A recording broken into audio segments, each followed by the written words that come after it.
सम्मानित जागरूक प्रबुद्ध नागरिकों, मैं श्रीनिवास राष्ट्रवादी संस्थापक भारत रक्षा दल ट्रस्ट आज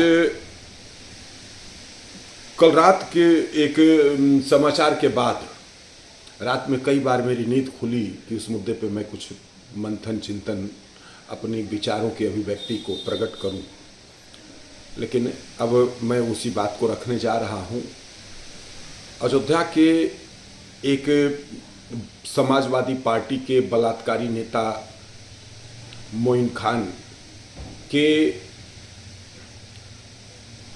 उसके बेकरी उसके प्रतिष्ठान पर बुलडोजर की कार्रवाई हुई, जिसकी मैं प्रशंसा करता हूं।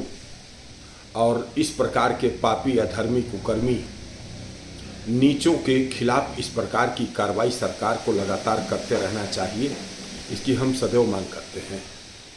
लेकिन इसके साथ ही जब रात को समाजवादी पार्टी के राष्ट्रीय अध्यक्ष माननीय अखिलेश यादव जी का यह वक्तव्य आया कि इस मुद्दे पर जो अभियुक्त है उसका डीएनए टेस्ट कराया जाए, जिस पर बहन मायावती जी ने भी उत्तर प्रदेश सरकार की कार्रवाई की प्रशंसा करते हुए और अखिलेश यादव से यह पूछा कि आप जब सरकार में थे तो कितने लोगों का आपने डीएनए टेस्ट कराया था इस प्रकार की घटनाओं में। और यह कहते हुए उन्होंने अखिलेश यादव जी के वक्तव्य की निंदा किया। उत्तर प्रदेश सरकार के मंत्री संजय निषाद जी का भी कल आप सभी लोगों ने विभिन्न चैनलों पर वक्तव्य सुना होगा। वह फपक के रो पड़े इस घटना के ऊपर, इतना वह अधिक मर्माहत थे। और उन्होंने भी यह कहा कि जब तक इस पापी को फांसी के फंदे तक नहीं पहुंचा दिया जाएगा तब तक हम लोग इस लड़ाई को लगातार आगे बढ़ाते रहेंगे। मैं डॉक्टर संजय निषाद जी के इस वक्तव्य की सराहना करते हुए हम भी उनके इस मुहिम में समर्थन करते हैं और करते रहेंगे कि जब तक इस महानीच को फांसी न हो जाए तब तक हम लोग भी उनके साथ इस मुहिम में लगे रहेंगे। लेकिन इसका एक दूसरा पक्ष जो अखिलेश यादव जी ने कहा, जो अखिलेश यादव के तथाकथित राजा अयोध्या ने कहा, उस बात को भी आपको दिल के दिमाग के किसी कोने में रखना होगा और एक विधि के दृष्टि से, कानून के दृष्टि से हमारा कानून यह कहता है कि कोई भी व्यक्ति, अब आप सोच लीजिए जो है वो 26/11 की वह घटना मुंबई में जिसमें कसाब को पकड़ा गया था, जिंदा गिरफ्तार किया गया था, लेकिन उसके बावजूद उसका केस कितने सालों तक चला था। तमाम हत्याओं का मुजरिम था,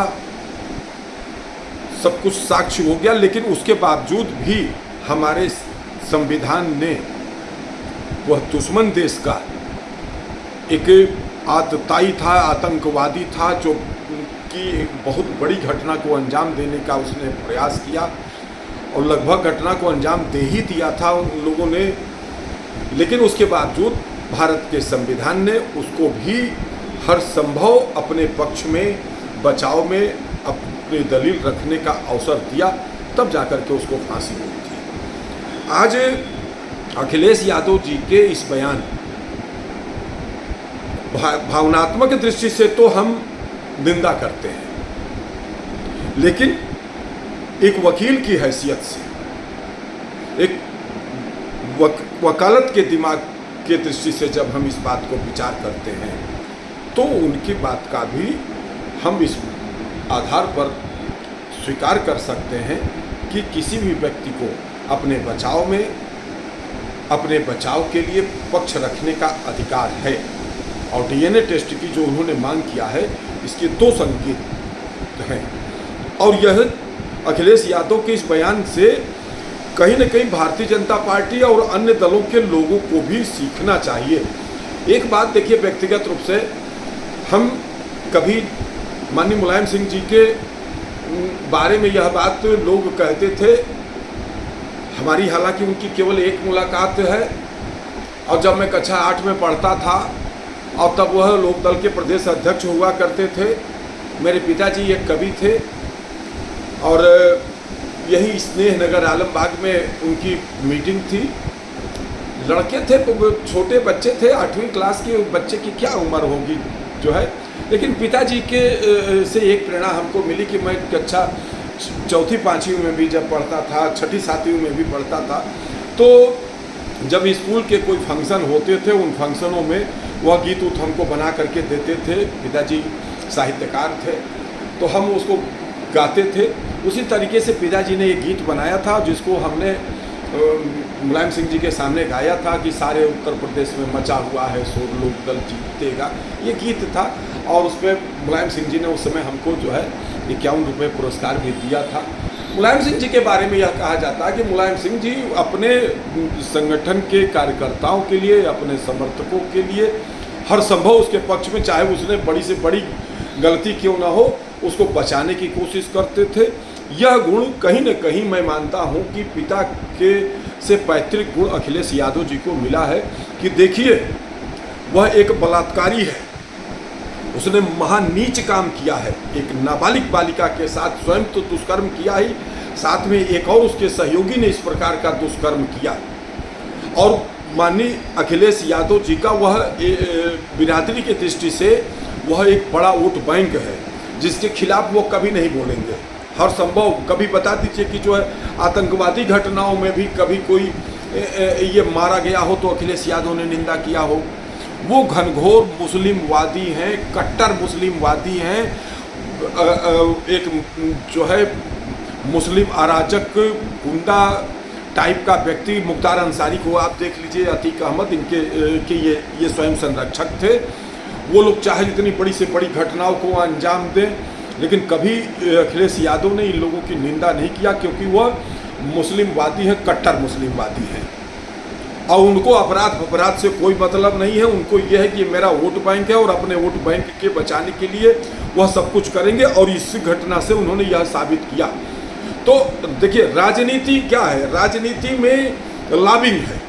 जिसके पीछे ज़्यादा लोग हैं वही नेता है, जिसके ज़्यादा समर्थक हैं वही चुनाव जीतता है, जिसको ज़्यादा वोट मिलते हैं। तो वोट बैंक के दृष्टि से और अपने कार्यकर्ताओं, अपने समर्थकों की दृष्टि से अखिलेश यादव ने यह साबित किया कि अपनों के लिए वह चाहे आतंकवादी उनका अपना क्यों न हो, उसका वह साथ देते हैं। और यह बात दूसरे रूप में दूसरे दलों को और भारतीय जनता पार्टी के लोगों को भी सीखना चाहिए कि देखो, इसको कहते हैं अपनों का साथ देना।